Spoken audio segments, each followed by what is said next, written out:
네, 안녕하세요. 반갑습니다. 와원의 파트너 졸교라고 합니다. 예, 식사하러 가셔야 될 시간인데, 제가 30분부터 빨리 해야 되는데, 좀 늦었습니다. 와원의 유튜브 방송인데요. 제가 3년 전에 이걸 했었거든요. 그건 3년 만에 처음 나왔습니다. 그래서, 오늘은, 제가 뭐, 많은 얘기도 해주겠지만, 어차피 장중방송이나 뭐 이런 통해서 또 제 방송을 많이 봤겠지만, 제가 방송을 자주 출연하는 사람이 아니라서 오늘 유튜브 방송에서 좀 많은 얘기를 좀 해드리려고 좀 준비를 많이 해왔는데요. 그 전에 제가 채팅을 보면서 쌍방향으로 좀 진행을 할게요. 그래서 혹시 모르는 거 있으면 채팅창에 좀 올려주시고 그러시면 제가 또 군데군데 강의하다가 보고 또 받고 이렇게 하겠습니다. 뭐 종목 상담 안 되고요. 뭐 시황이라든지 뭐 업종에 대한 부분들을 궁금한 게 있으면 다 물어봐 주시면 될 것 같습니다. 자, 일단 제 프로필 나가고 있는데요. 한국경제TV에서 한 23년 동안 활동을 하고 있습니다. 1999년 많이 했죠. 20대부터 시작해갖고 지금 굉장히 오랫동안 했는데, 아, 그래도 제가 건강이 허락되는 한 계속 하도록 하겠습니다. 단, 방송 출연은 예전만큼 많이 못할 것 같았어요. 예. 자, 많은 분들이 뭐 종목 얘기를 많이 하시죠. 왜냐하면 지금 베어마켓이라서 종목 얘기를 되게 많이 해요. 종목을 어떻게 해야 되고, 어떤 식으로 사야 되고, 어떤 섹터를 사야 되고, 뭐 이런 것들에 대한 부분이 굉장히 많이 있는데, 그 전에 그 많은 사람들이 베어마켓 랠리라고 얘기를 하잖아요. 그죠? 그래서 베어마켓 랠리라는 것들이 도대체 어떤 것인가를 요즘 굉장히 많이 아시더라고요. 근데 이 베어마켓 랠리라는 건 뭐냐면 다들 아시다시피 기술적 반등이잖아요. 그 기술적 반등 이후에 또 저점이 깨진다는 게 베어마켓 랠리입니다. 근데 여러분들이 이 베어마켓 랠리에 대한 분들에 대해서 심정적으로는 아니야? 뭐 무슨 베어마켓 랠리야 이렇게 부정은 하고 싶겠지만 나타나는 지표가 다 베어마켓 랠리니까요.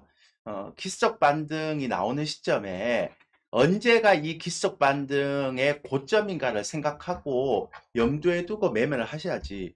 또 이렇게 막 종목 장세 들어온다고 해서 막 굉장히 또 여기에 막 빠져갖고 종목만 막 매매하고 시황을 또 생각 안 하면 어느 순간 또 여러분들이 올해 또 4월, 5월, 6월 꼴 나는 거예요. 그러니까 주식을 할 때 저처럼 뭐 한국경제TV 한 23년 뭐 그리고 개인적으로 한 30년 이상 하신 분들은 사실 수익보다는 리스크 관리를 더 중시 여기거든요. 그러니까 리스크 관리에 대한 부분들을 좀 신경 쓰고 그렇다고 해서 뭐 올라오고 있는데 뭐 손 딱 묶고 아무것도 매매하지 마 이런 것도 굉장히 안 좋은 방법이고요. 그러니까 리스크 관리에 대한 부분들을 좀 우리가 생각하고 가는 부분이 필요하지 않을까라는 생각을 하게 됩니다.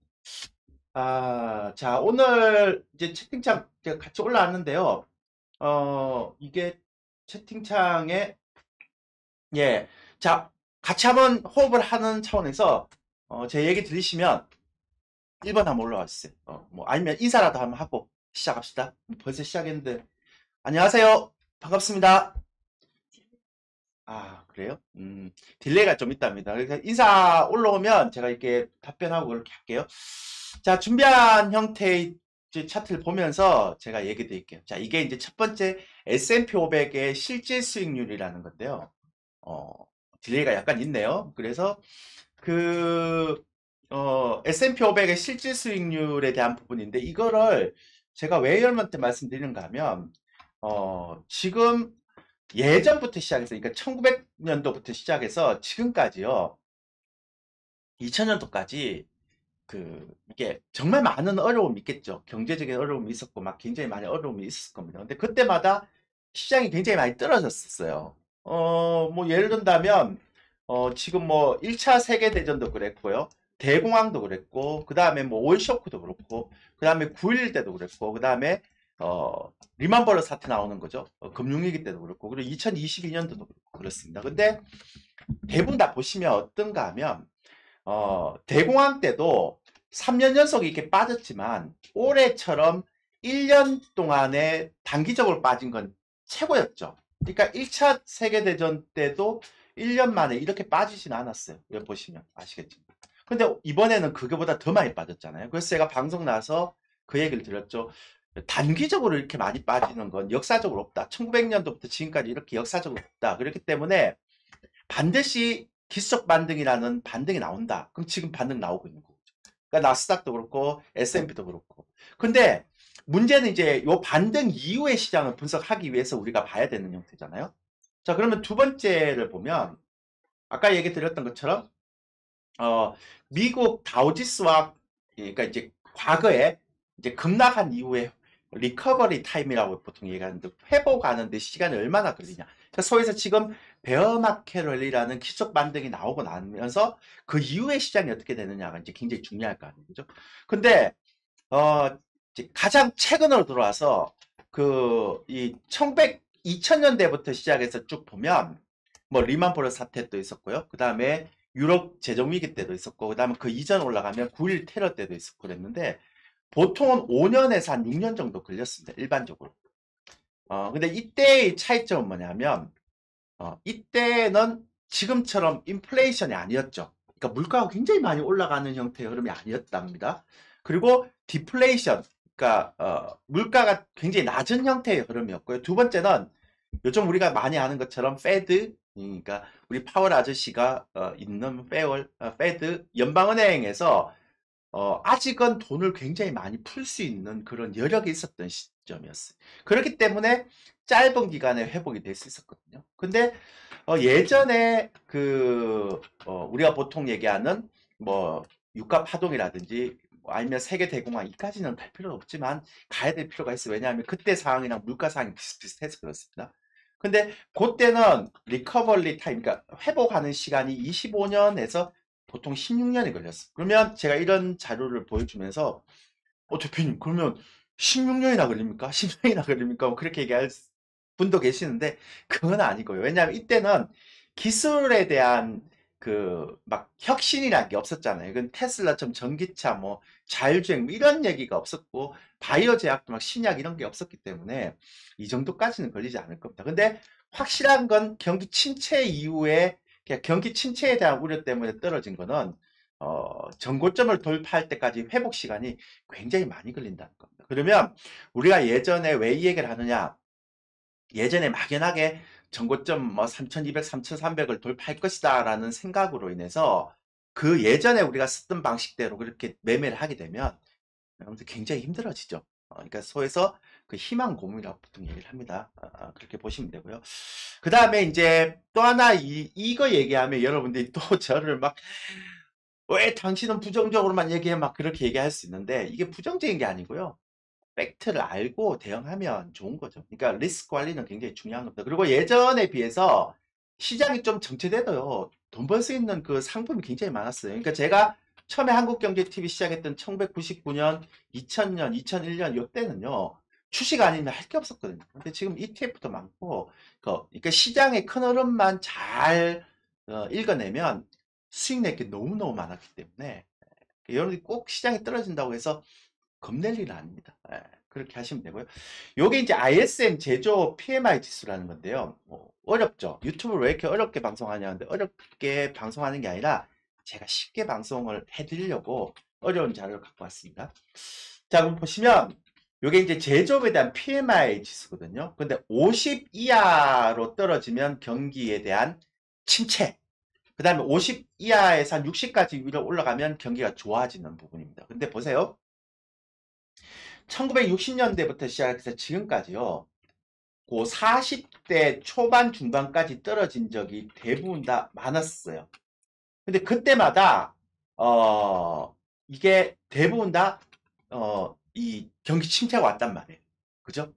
근데 좀 이상하지 않나요, 여러분들? 뭐가 이상한데요, 대표님? 50억 만들기 박진선님, 닥터둠 등장인가? 김영희, 강영은, 오종태, 이선철, 졸교. 야, 띄워줘서 감사합니다. 근데 전 닥터둠까지는 아니고요. 올해 1월 달부터 시장을 굉장히 안 좋게 봤지. 그전에는 굉장히 좋게 봤습니다. 네. 그러니까 저한테 닥터둠이라고 얘기하는 건 고맙긴 한데, 뭐 그렇게 올해부터는 닥터돔 제가 인정할게요. 그리고 앞으로 1년 동안 닥터돔 졸교 인정할게요. 예. 그러니까 뭐 근데 이전에는 아니었어요. 이전에는 굉장히 강세형제였습니다. 예. 자, 그래서 ISM 제조 PMI 지수가 올해는 이상하게 50도 안 내려왔어요. 그러니까 52.3인가 막 그런데 아직 50은 내려온 적이 한 번도 없어요. 코로나 때 한 번 내려오고요.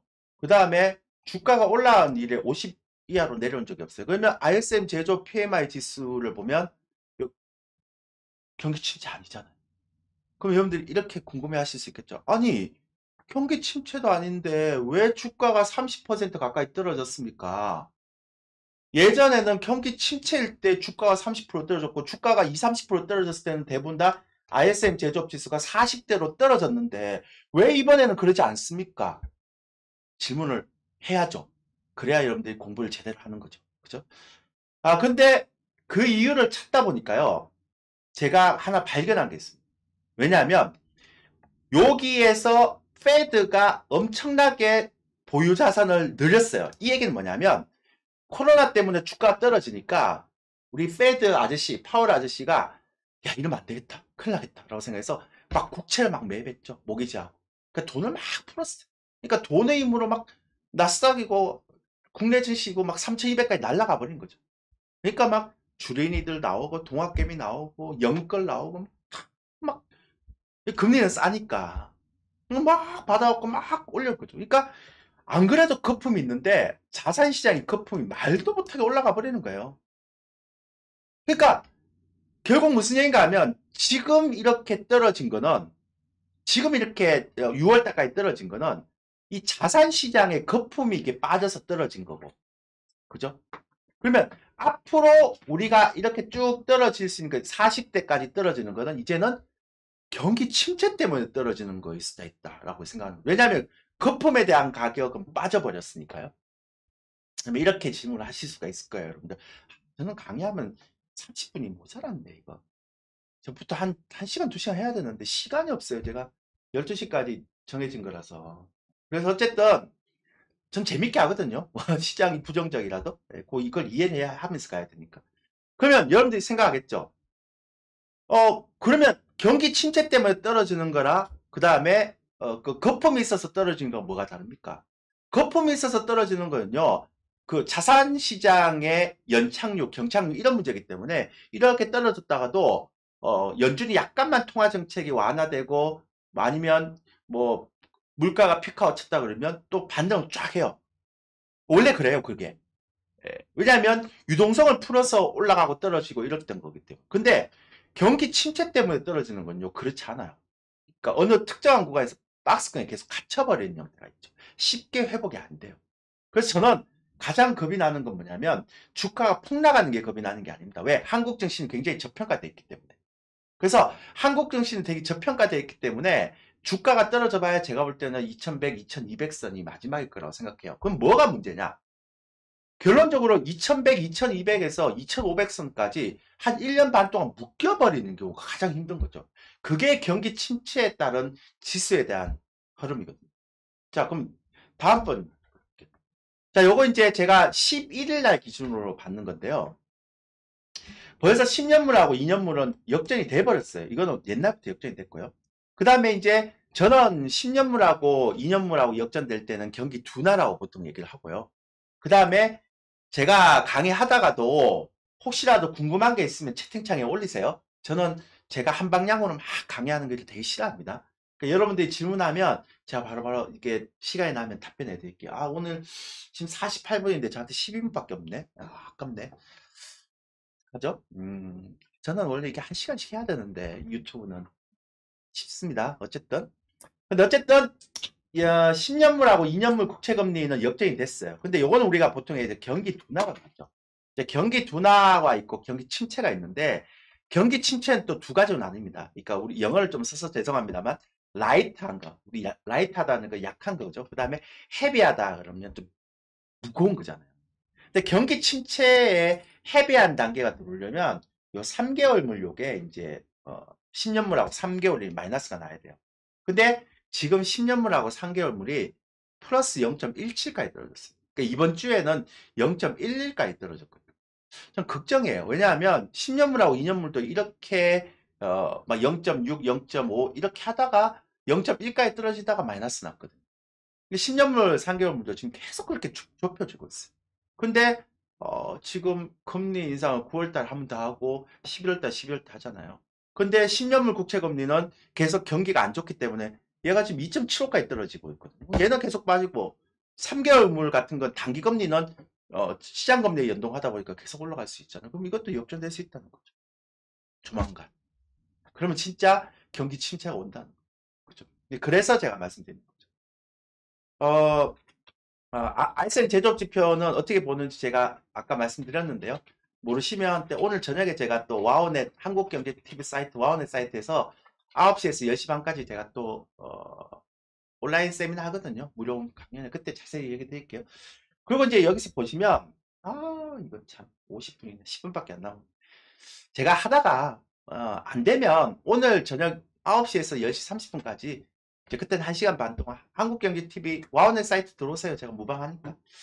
이게 소비자 물가지수와 근원 소비자 물가지수입니다. 근데 굉장히 피크아웃 쳤죠. 근데 생각보다 많이 안 떨어져요. 왜냐하면 상반기에 그렇게 많이 긴축을 했었는데도 불구하고. 요건 제가 시간이 없어서 나중에 얘기 드리겠고요. 그다음 미국의 비농업 고용지표가 있는데 많이 놀랐겠죠? 왜냐하면 예상치가 23만 명 나왔는데 실제치가 47만 명 나왔죠. 이거 나오고 나서 신문에서 난리가 났습니다. 고용지표가 이렇게 좋은데 왜 경기 침체가 온다 그러냐. 파월 의장도 그랬고 옐런 장관도 그렇고 막 그렇게 했습니다. 근데 다 립서비스입니다, 여러분. 고용지표가요. 후행지표라는 거는 누가 봐도 다 아는 거예요. 그러면 아니 대표님 고용지표 이렇게 좋아지고 있는데 왜 고용이 안 좋아진다고 생각하십니까? 여러분들 나오는 지표 보고 여러분들 주식하는 것 같으면 다 성공하죠. 그렇게 볼 필요가 없단 말이에요. 왜 그런가 하면 미국의 실업률이 1950년도에서 2020년도까지 역대 최바닥이니까 우리 파월 아저씨나 옐런 아줌마가 맨날 하는 얘기가 그거잖아요. 아니 고용지표가 이렇게 좋은데 그다음 임금 상승이 많이 올라가 있는데 왜 경기지표가 나와? 걔네들이 수비를 많이 할 건데. 물론 경기가 헤비하게 올 것이 라이트하게 올 것이 그 차이겠지만 아니, 실업률이 이렇게 적으면 당연히 경기 침체가 오지 않죠. 당연한 얘기죠. 그러니까 옐런 아줌마나 파월 아저씨가 하는 얘기를 맞다고 얘기할 수도 있죠. 근데 저는 그걸 안 보죠. 왜 안 보는가 하면 사실은 이번에 2분기 실적 발표할 때 기업들의 컨센서스하고 가이던스를 봐야 되거든요. 그러니까 기업들의 컨센서스는 대부분 다 컨센이라고 또 하니까 또 못 알아들을 수도 있죠. 그러니까 예상치, 가이던스는 미래 전망. 됐죠?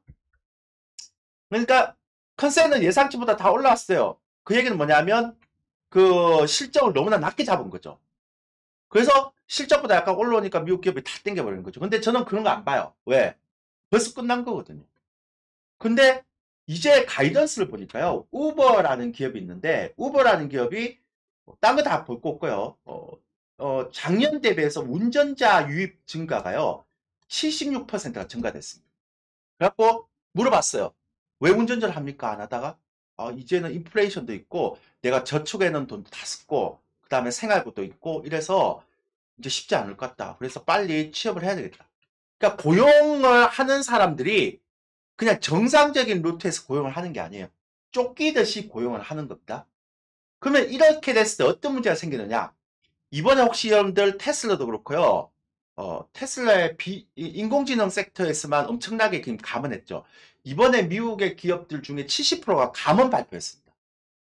그죠? 웃기죠? 그러니까 고용지표는 후행이 나는 건 뭐냐면 지금은 고용지표가 좋아질 수 있지만 경기 침체가 되면 지금 이번에 발표됐던 가이던스에서 대부분 다 감원 발표를 했었는데 이게 실제 들어오게 되면 고용지표가 앞으로 좋아질 수 있을까? 아니죠. 그거는 장담 못합니다. 그런데 더 중요한 건 자, 미국의 고용 비용 지수나 임금 상승을 보세요. 이게 임금 상승을 알죠? 임금은 한번 올라가면 안 떨어져요. 이건 뭐 제가 계속 얘기했는데 고용 비용 지수가 뭐냐면 자 보세요. 고용 비용 지수가 뭐냐면 여러분들 사람을 한 명 쓸 때 임금만 주는 거 아니잖아요. 퇴직연금도 줘야 되죠. 수당도 줘야 되죠. 교통비도 줘야 되죠. 식사비도 줘야 되죠. 그러니까 한 명을 쓸 때 들어가는 고용 비용 지수가 이만큼 높다는 거예요. 이거는 패드가 통화정책 결정하실 때 되게 보는 주요 핵심 지표입니다. 자, 그럼 기업들이 임금도 많이 올라가고 고용 비용 지수 많이 올라가 있는데 그리고 경기는 나빠지고 실적은 떨어지는데 과연 고용을 유지할 수 있습니까? 그러면 어떤 분이 그렇게 해요. 아니, 사람을 어떻게 함부로 자를 수 있습니까? 미국은 자를 수 있어요. 한국은 못 자르고. 그러니까 미국은 굉장히 그 해고 같은 것들을 굉장히 플렉스블하게 하기 때문에 그럴 수 있어요. 그러면 기업들이 어떻게 합니까? 고용은 앞으로 줄이고 그 다음에 필요한 인재는 어떻게 해요? 그렇죠. 로봇으로 대체하겠죠. 스마트 팩토리로 가겠죠. 그래서 지금 자꾸 로봇이라든지 스마트 팩토리가 자꾸 뜨는 이유가 이런 거예요. 그러니까 지표를 보면 알 수가 있는 거예요. 막 쓸데없는 얘기하지 말고. 근데 보세요.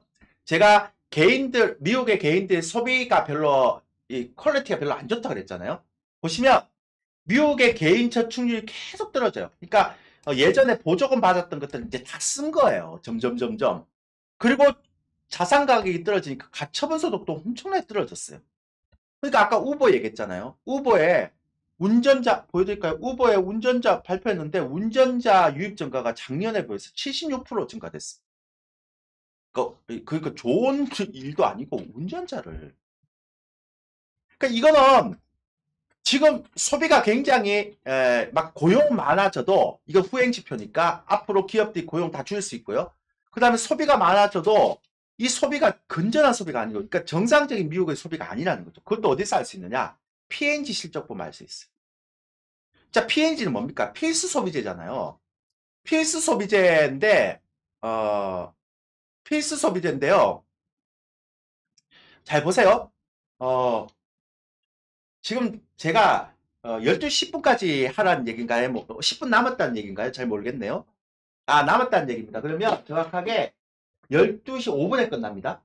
그러니까 근데 집중하세요. 지금부터는 시간이 없어서 약간 그거 할 수도 있겠네요. 어, 유튜브인데 되게 조심해서 막 앞에 제작진 막 들고 있는데 우리 유튜브인데 편안하게 해야 되는데 그죠? 그러니까 채팅창도 지금 경직돼갖고 막 질문도 안 올라오잖아. 원래 옛날에 제가 3년 전에 할 때는요, 제 나오면 채팅창이 막 엄청나게 막 올라오고 막 얘기 많고 막 그랬거든요. 이게 뭐 경직돼 있네요. 올리세요. 그 다음에 이게 P&G의 필수 소비재 섹터가 실적을 발표했는데요. 실적이 딴 거 제가 보는 게 아니고요. 보세요. 2분기에 제품 가격을 인상을 했어요. 그것도 8%나. 근데 매출이 1%가 마이너스 1% 하락했어. 이게 뭔 얘기인지 아세요, 여러분들? 제가 이게 사치품이면 이해해요. 근데 P&G는 필수 소비재예요. 당연히 내가 써야 되는 거야. 그러니까 다른 걸 그러니까 애들 교육비는 줄이고 택시비는 하나 안 사고 외식은 하나 안 하더라도 얘는 필수 소비재거든요. 근데 필수 소비재 가격을 내가 8%를 인상시켰어. 그러면 당연히 매출이 올라와야 되잖아요. 근데 매출이 마이너스 1%가 떨어졌어. 뭔 얘기입니까? 사람들이 필수 소비재도 잘 안 산다는 거예요. 그것도 줄인다는 거예요. 그러니까 소비가 엄청나게 달라지죠. 이걸 가지고 소비가 좋다고 얘기할 수 있습니까, 여러분들? 소비가 퀄리티가 완전히 떨어져 버린 거죠. 그래서 최근에 보면 미국의 소비 관련한 기업들이 대부분 다 가이던스를 되게 부정적이겠어요. 그러니까 월마트 같은 경우는 대규모 감원 발표했잖아요. 구조조정. 근데 고용은 후행성이고 소비는 이렇게 내용이 안 좋고 그죠? 그러니까 이렇게 되니까 문제가 달라버려요. 그러니까 저는 굉장히 오랫동안 많이 가면 2600, 적게 가면 2500 선 중후반, 그 다음에 2100, 2200에서 박스권으로 갇힐 것 같다는 생각이 듭니다. 언제까지? 한 1년 반 정도는. 그러니까 여러분들이 3200을 보고 매매하는 전략을 대폭적으로 수정해야 됩니다. 자, 여기에서 수급이 있어요. 이건 제가 저녁에 얘기 드릴게요. 시간이 없어서 안 될 것 같고. 근데 제가 여러분들한테 보여드려야 될 게 뭐냐면 요즘 삼성전자 계속 왕따 되죠. 제가 이거 얘기 많이 드렸잖아요. 8월 10일 기준으로요. 보세요. 8월 10일 기준으로 올해 2022년도에 개인들이 거래소에서 산 총 금액이 20조 1891억 있거든요. 언제 샀는가 하면 2630에서 2760에서 샀어요. 근데 더 웃기는 거 보여드릴까요? 삼성전자가 15조 샀고요. 삼성전자 우선주를 1조 샀어요. 자, 이거 합해볼까요? 얼마입니까? 16조 6,794억을 샀어요. 올해 개인들이 거래소에서 20조를 샀는데 삼성전자하고 삼성전자 우선주가 16조 6천억을 샀어요. 그럼 이게 올해 거래소에 개인들이 샀던 금액의 몇 프로인가 보니까 82.6%예요. 즉 올해 개인들이 샀던 금액의 82.6%가 삼성전자하고 삼성전자 우선주에 두 개가 딱 포함되어 있는 거예요. 삼성전자 가겠습니까? 제가 4월 달에 제가 매주 목요일 날 한국경제TV 오후 2시에 출연하거든요. 근데 그때 제가 출연해서 그랬어요. 이거 기술적 반등 나온다 하더라도 이 두 종목만 안 땡기면 올해 거래소에서 샀던 사람들의 82.6%가 왕따 당하는 거다. 근데 지금 그 모습이 나타나고 있죠. 제가 2달 전에 이 얘기했거든요. 그럼 삼성전자를 못 땡긴다는 건 시장이 많이 올라갈 수가 있나요? 안 되죠. 그것도 쉽지 않은 거죠. 우리 제 제작진한테 하나 부탁드릴게요. 지금 이게 컴퓨터가 없어서 제가 시간을 볼 수가 없어서 좀 시간을 좀 남은 시간 좀 얘기를 좀 해주세요. 네. 자, 금융투자의 인버스 ETF 매수라는 게 있어요. 인버스가 뭐냐? 시장이 떨어질 때 배팅을 하는 거잖아요. 근데 이 금융투자가요. 올해 1월부터 8월까지 인버스 2X 상품을 1조 1000억을 샀고요. 인버스를 4000억을 샀어요.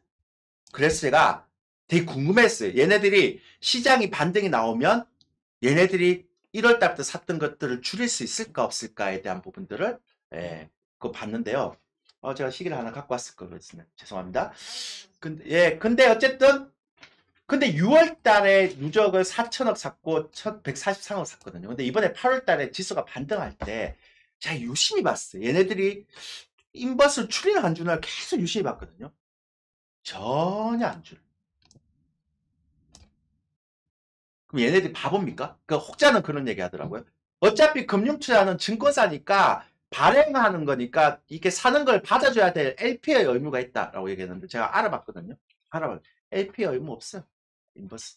그리고 LP를 이렇게 1조나 사는 사람은 없어요. 왜냐하면 거래량이 원활하게 되는 ETF인데 왜 LP를 해요? 그래서 제가 다 알아봤다고. 그래서 이게 델타 해지가 되는지 안 되는지 뭐 그러더라고. 뭐 좀 배운 사람이 해지를 하는 거 아닙니까? 뭐 LP 아닙니까? 그래갖고 LP는 델타 해지라고 그러거든 전문 용어로. 그래갖고 다 알아봤어요. 다 전화해갖고. 저 또 그런 쪽은 굉장히 또 꼼꼼하거든요. 아닙니다. 그런 거. 그러니까 헛소리 하지 말고. 그러니까 아까 말씀드렸지만 헛소리라고 유튜브니까 제가 이런 얘기 하지 방송에서 내 교양이니까 아니다. 그래서 아까 말씀드렸지만 그러니까 얘들이 안 풀고 있다. 왜 안 풀까요? 상당 부분 오랫동안 시장에 못 간다라는 걸 알고 있기 때문에 1월달, 2월달 벌써 시장 떨어지기 전에 다 누적시켜 놓은 건데 수익 많이 나 있거든요. 얘네들. 제가 그래서 이제 아까 말씀드린 거고요. 하나만 더 얘기 드릴게요. 시간이 좀 남아 있어서 종목 얘기 이런 것들 많이 업종 얘기를 많이 해야 되는데 그건 오늘 저녁 9시 하고 자 신용융자가요. 저는 이게 이해가 안 돼요. 그러니까 신용융자가 4조까지 떨어졌어요. 그러니까 6월 달에 지수가 폭락하고 나서 완전 다 반대 매매로 다 딸려나간 거죠. 근데요, 7월 8일에서 8월 10일까지 신용융자가 다시 1조 5천억이 올라왔어요. 그러니까 이 심리가 뭐냐면, 이 베어마켓 랠리에서 내가 소외되면, 혹시라도 소외되면 내가 수익을 못 낼 수 있지 않느냐. 그리고 내가 신용장고가 다 날아가 버렸기 때문에 이제 원금은 얼마 없죠. 그러니까 신용을 쓰지 않으면 내가 수익을 못 내는 거예요. 여기서 반대 매매 나갔기 때문에. 그런 쪽이 다시 신용장고로 1조 5천억이 올라오는 거예요. 근데 나중에 6개월이나 1년 뒤에 한번 보세요. 제 말이 맞는지 틀린지. 제가 올해 3월달에 삼성전자만 안 땡기고 다른 거 땡기면 삼성전자 왕따 시키면 개인들이 다 소외된다 이렇게 얘기 드렸거든요. 아까 82.6%였잖아요. 자, 신용장고 18조까지 떨어져 있어요. 그 제가 요거 14조까지 떨어질 겁니다. 아마 6개월이나 1년 뒤에 한번 보세요. 제 말이 맞는지 틀린지. 그 어떤 분들이 그런 얘기 하더라고요. 야, 그렇게 얘기를 할 수는 없어. 5조, 6조, 7조, 8조, 코로나 때 6조 같은 게 24조 갔으니까 단순하게 뭐 14조까지 떨어진다 이렇게 하는 게 아니에요. 근데 이렇게 얘기하니까 아니 고액탁금 증가된 부분도 있지 않느냐. 그런 것들에 대한 부분들도 고려해야 되지 않느냐. 근데 그거 다 고려해서 14조예요. 그러니까 그런 대도 안 하는 소리 하지 말고 아까 말씀드렸지만 이게 왜 14조인지에 대해서는 지금 설명하면 시간이 너무 많이 걸려서 안 되고 자, 또 하나는 고객의 딱금이 지수가 떨어져도 안 올라와요. 6월 달에. 예전에는 지수가 조금만 떨어져도 고객의 딱금이 올랐잖아요. 왜 그러냐? 보세요. 지금 회사채 좋은 거 많고요. 그 다음에 그 채권도 좋은 게 많고 그 다음에 예금금리도 3%대 올라오고 막 그러는데 굳이 이런 리스크한 형태에서 주식으로 들어오겠습니까? 다 빠져버리지. 그 다음에 예금 금리나 대출 금리가 올라간다는 건요, 정말 무서운 얘기인데, 여러분들, 회사채 금리가 따로 올라간다는 얘기예요. 특히나 신용등급이 안 좋은 기업들은 회사채가 엄청나게 금리가 올라가요. 그럼 걔네들 입장에서 CB나 BW를 예전에 발행했다가 주가가 급락해서 얘네들 풋옵션 행사 가격이 들어와서 돈도 없는 데다가 유상증자 한다는 얘기를 딱 발표를 하면 주가 폭락하죠. 경기 침체 구간에 유상증자를 해? 쟤네들이 돈이 없나? 그리고 예전에요.